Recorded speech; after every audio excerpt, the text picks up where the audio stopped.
یا رسول اللہ تنگی ہے رزق کی، کوئی وظیفہ بتائیں۔ کتنے لمبے لمبے وظیفے لوگ پڑھ رہے ہیں کہ کاروبار کھل جائے اور روزی بڑھ جائے، کتنے لمبے چوڑے، کتنے کتابوں میں ایڈے ایڈے بڑے وظیفے لکھے پہ، پڑھوں جی بندہ بڈھا ہو جائے۔ میں قربان جاؤں یا رسول اللہ آپ کی شفقتوں پر، آپ کی رحمتوں پر، سنو یہ کرو، میری بات نہیں ہے، میرے نبی کی بات ہے۔ تجربے کی وجہ سے کرو گے تو کچھ نہیں ملے گا، یقین سے کرو گے تو دروازے کھلتے دیکھو۔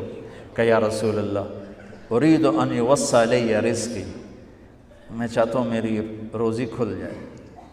تو آپ نے کہا ادم علی الطہارہ یوسع علیک رزقک، تو باوضو رہا کر تیرا رزق کھل جائے۔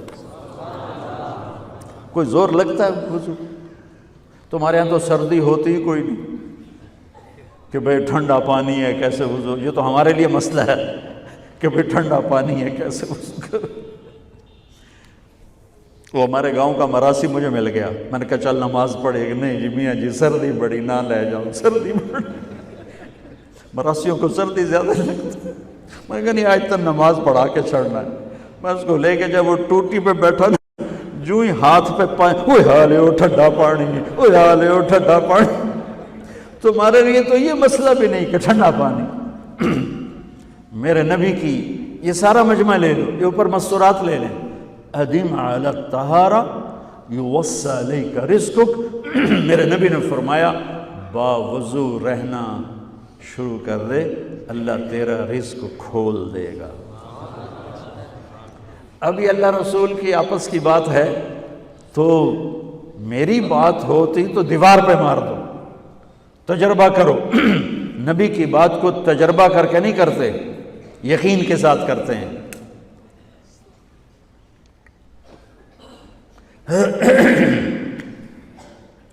ادم علی الطہارہ یوسع علیک رزقک، باوضو رہا کر۔ اچھا باوضو رہنے کے اور فائدے، اللہ پیار کرتا ہے، شیطان ڈرتا ہے، اور وضو ہوگا تو نماز آپ ہی پڑھی جائے گی، چلو یار وضو ہے 4 فرض ہی پڑھ لو گی۔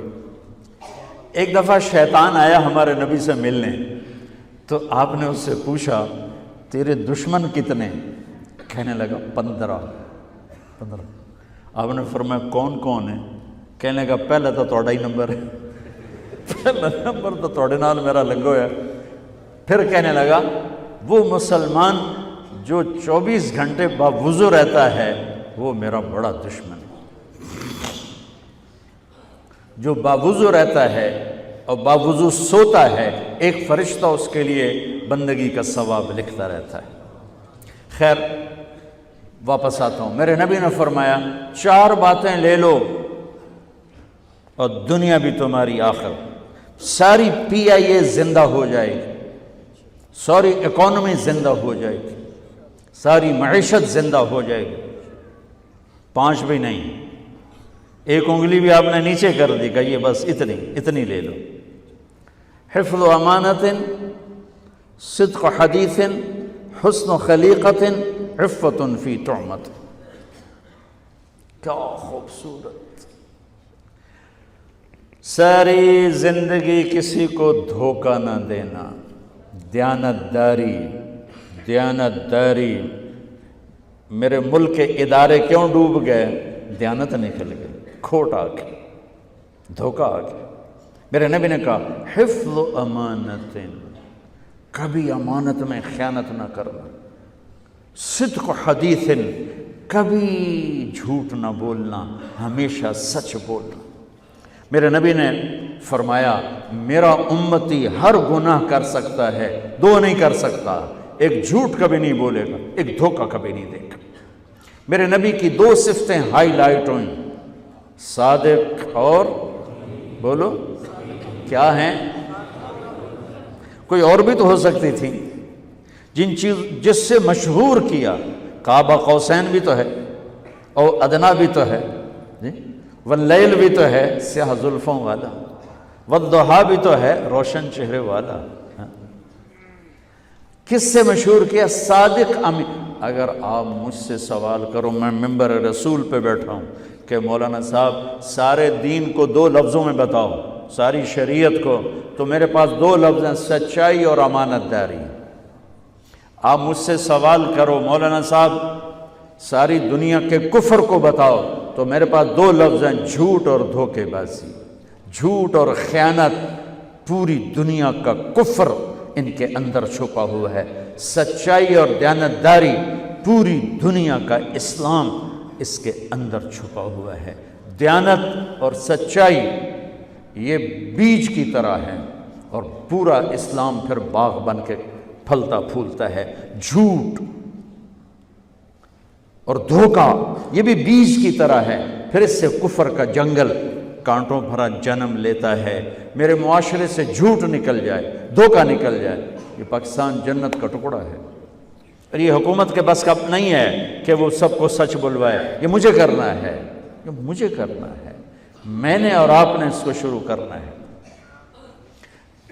حضرت جریر بن عبداللہ یہ یمن کے شہزادے تھے، آخری حج پہ مسلمان ہوئے، اپنے نوکر سے فرمایا گھوڑا خرید کے لا، میں پیسے یہاں پیمنٹ کروں گا۔ وہ منڈی میں گیا، 300 روپے کا گھوڑا لے کر آیا۔ جب انہوں نے گھوڑے کو دیکھا تو وہ قیمتی تھا، مالک کو پتہ نہیں تھا، اور یہ گھوڑوں کی نسل کے پہچاننے والے اس سے کہنے لگے تیرے گھوڑے کے 400 کر دوں؟ کر دو۔ بڑا حیران ہو کے دیکھنے لگا، بھئی ہے کہ آپ تو مجھے چیز خریدنی ہے تو میں گھٹاتا ہوں، اور اجمل نے بیچنی ہے تو یہ اس کی قیمت بڑھاتا ہے، اور یہاں خریدار کہہ رہا ہے 400 کر دوں؟ وہ کہنے لگے کر دو۔ کہ 500 کر دوں؟ کہنے لگا کر دو۔ کہ 600 کر دوں؟ وہ تھوڑا تھوڑا گھبرانے لگا، بھئی یہ چکر کی ہے۔ 700 کر دوں؟ 800 کر دوں؟ وہ کہنے لگا حضور تسی لینا تے لو، پر میرا مذاق تھا نا، تسی اٹھو، کدی لین والے بھی پیسے بتائے، تسی میں نے 300 دے میں جاواں۔ کہنے لگے اس کو 800 دے دو اور گھوڑا باندھ دو۔ وہ حیران، خوشی سے چھلانگے مارتا ہوا گیا۔ تو جب وہ چلا گیا تو نوکر نے پوچھا میں جب 300 میں سودا کر کے آیا تھا تو 500 کس خوشی میں بڑھائے؟ فرمایا میرے بھائی اس کے گھوڑے کی قیمت 800 تھی، 300 نہیں تھی، اور میں نے نبی کے ہاتھوں میں ہاتھ دے کے یہ وعدہ کیا تھا زندگی بھر کسی کو دھوکہ نہیں دوں گا، سب کی خیر خواہی چاہوں گا۔ تو بھائیو میرے اداروں میں کس ٹیلنٹ کی کمی نہیں، صلاحیتوں کی کمی نہیں، دیانت کی کمی ہے، قوت عمل کی کمی نہیں، سچائی کی کمی ہے۔ حجاج بن یوسف ایک ظالم گورنر گزرا ہے، اس کے خلاف بغاوت ہوئی، وہ ناکام ہو گئی، تو